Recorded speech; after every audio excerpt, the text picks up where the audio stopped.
Hey, chapter 2, Think and Grow You.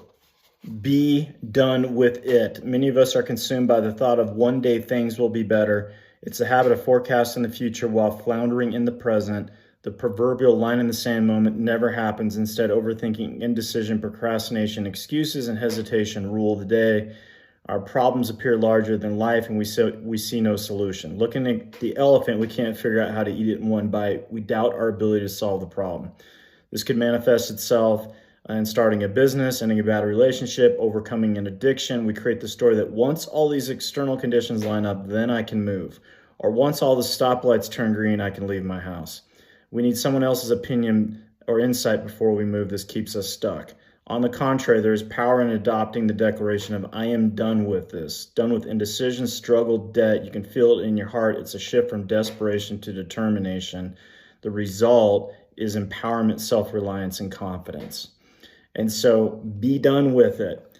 And the quote is, sometimes you just have to be done, not mad, not upset, just done. And the resource, great book, Feel the Fear and Do It Anyway by Susan Jeffers, which basically says, one of my big lessons from that book was what we fear is whatever happens, we won't be able to handle it, okay? So the journal, and once again, I love journaling because it interrupts thought patterns and breaks up the pattern.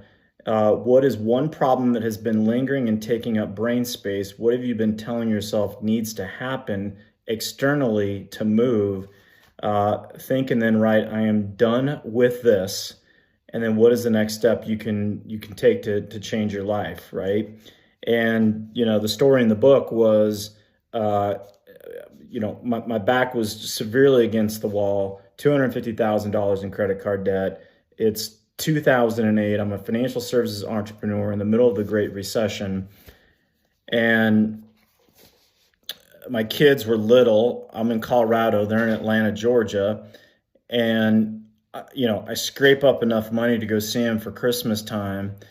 And we were at breakfast the morning of before me going to the airport, and I turned to him, and it was painful, but I said, guys, I don't know when I'm going to see you again,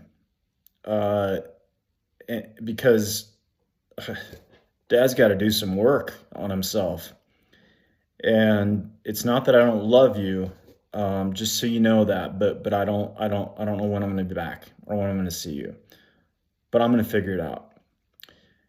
And as I was driving to the airport, just in tremendous pain and crying, and I made the decision. I'm like, I'm so freaking done with this.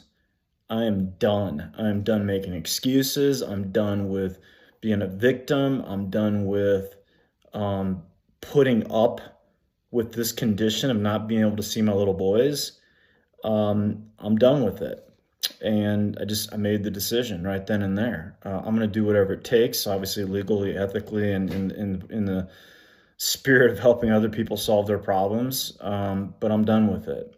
And I could feel it in my heart. And it was a shift. And I was no longer jacking around with it. I was no longer interested in changing my life. I was committed.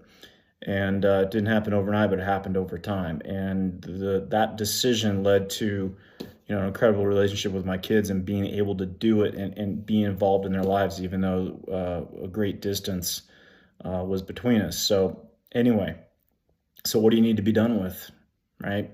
Make the decision, draw the line in the sand, and take the next step to change your life. Take care.